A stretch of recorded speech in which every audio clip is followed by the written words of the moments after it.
안녕하세요. 부부, 연인, 인생, 그리고 성적인 문제에 관한 고민을 상담해드리는 상담사 시아입니다. 벌써 오늘 5번째 사연이네요. 오늘 사연의 제목은 아버지에게서 벗어나고 싶습니다 입니다. 사연을 한번 읽어보겠습니다. 저는 드라마에서나 나올 법한 삶을 살아왔습니다. 어머니께서 저를 낳다가 돌아가셨죠.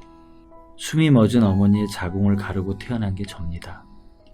이후에 제 인생은 자세하게 말씀드리지 않아도 아마 상상이 가실 겁니다. 틈만 나면 아버지는 욕설과 폭력을 행사했고, 특히 제가 가장 듣기 싫었던 말은 아빠가 고생하는 건 다 너 때문이야. 너만 아니었으면 말이야. 라는 말이었습니다. 이 말 뒤엔 언제나 가혹한 폭력이 따라왔고, 맞는 것도 아팠지만 이 말만 들으면 나 때문에 죽었다는 엄마가 더 보고 싶었거든요. 이제 저는 성인이 되어 결혼도 했고, 그 시절 아버지에게 얻어맞던 제 나이 또래의 아들도 있습니다. 그런데 전 여전히 아버지가 부르면 달려가고, 돈을 달라고 하면 드리고, 이제 맞진 않지만 때론 욕설도 들으면서 살아가고 있습니다.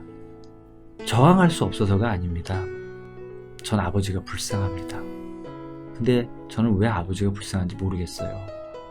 친구들은 제가 아버지를 짝사랑한다고 해요.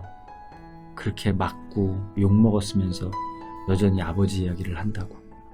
그런데 솔직히 제 진심은 아버지에게서 벗어나고 싶습니다. 저는 왜 아버지를 챙기느라 제 삶도 포기한 채 많은 에너지를 쓰고 사는지 모르겠네요. 이젠 아버지에게도 제 아들에게도 건강한 모습이고 싶습니다. 조언이 가능할까요? 라고 보내셨네요.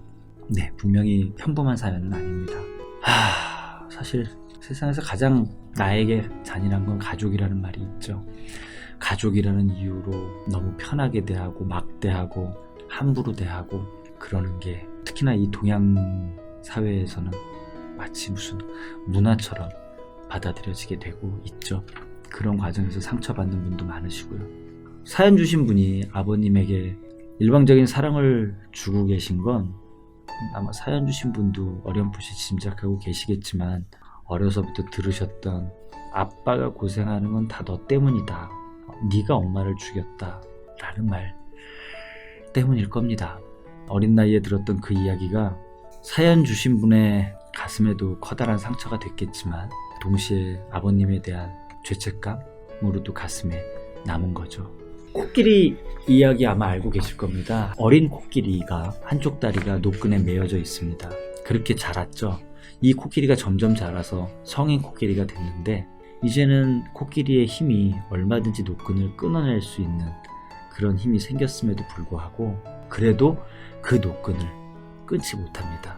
왜냐면 어렸을 때 본인이 그 노끈에 묶여서 있었던 그 트라우마 때문인 거죠. 어릴 적에 받은 마음의 상처, 또 어릴 적에 받은 트라우마는 그렇게 너무도 강한 영향을 주게 됩니다. 사연 주신 분은 아마 본인의 의지로 강하게 끊어내지 않는 한 평생 어머니의 죽음은 나 때문이라는 트라우마에서 벗어나기 힘드실지도 모릅니다.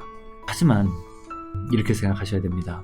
아버님의 불행은요, 아버님은 그렇게 말씀하셨지만 절대 사연 주신 분 때문에 생긴 불행이 아닙니다. 잘 생각해 보시면 아버님의 불행은 사실 아버님이 스스로 만든 불행이죠. 안타깝게도 어머님이 그렇게 돌아가셨다 하더라도 아버님이 정신적으로 건강하시고 긍정적인 사고를 가지신 분이었다면 얼마든지 그 트라우마, 아픔을, 상처를 극복해내고 사연 주신 분도 건강하게 키우셨을지 모릅니다. 그런데 그렇지 않게 본인의 인생도 망가지고 사연 주신 분의 인생에도 커다란 트라우마를 남긴 건 아버님의 잘못이죠. 사연 주신 분에게는 손톱만큼의 잘못도 없습니다. 이거 분명히 명심하셔야 됩니다. 손톱만큼의 죄책감도 또는 연민도 가지실 이유가 없어요. 하지만 쉽지 않으실 거예요. 방금 전에 말씀드렸던 아기 코끼리 이야기처럼. 그래서 성인된 코끼리가 아기 코끼리 때의 트라우마를 극복하려면 특별한 계기가 필요합니다. 아마 제 생각에 사연 주신 분에게는 아드님이 그 계기가 되어줄 수 있을 것 같습니다. 혹시 아드님도 사연 주신 분처럼 무언가 트라우마를 갖고 자라나길 바라시는 건 아니시잖아요. 당연히요. 그런데 만약 아드님이 지금 아빠의 모습을 보면서 앞으로 아빠에 대한 자부심을 잃어버리고 살아가게 된다면, 그리고 그 원인이 지금 아버님에게 얽매여 사는 사연 주신 분의 그 주체적이지 않은 모습, 어떻게 보면 주체적이지 않은 모습에 있다면, 그럼 어떻게 하시겠습니까? 어느 날 아들이, 내 귀한 아들이 이렇게 얘기하는 겁니다. 아빠를 보면서 항상 나도 아빠처럼 살겠다고 다짐해 왔어요. 고마워요, 아빠. 이게 바로 사연 주신 분이 궁극적으로 만들고 싶은 미래가 아닐까요? 아드님을 위해서, 소중한 아드님을 위해서라도 꼭 아버지라는 트라우마는 극복해내셨으면 좋겠습니다. 그 트라우마를 극복하는 데 있어서 아버님에 대한 배려, 죄책감, 요만큼이라도 의미 없는 미안함, 이런 건 다 버리시는 게 맞습니다. 네, 오늘 사연은 여기까지고요. 유튜브 채널 상담사 치아는 여러분이 보내주시는 사연을 기반으로 만들어집니다. 고민이 있으신 분은 아래 나가고 있는 네이버 이메일 주소 orIchia@naver.com으로 사연을 보내주시기 바랍니다.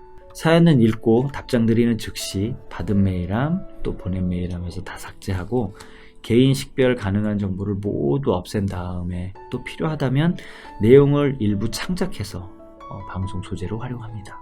물론 방송은 원하지 않습니다 라고 사연에 적어주시면 절대로 사용하지 않습니다. 그리고 구독하기, 좋아요 꼭 눌러주시면 유튜브 채널 상담사 치아에 큰 힘이 될 것 같습니다.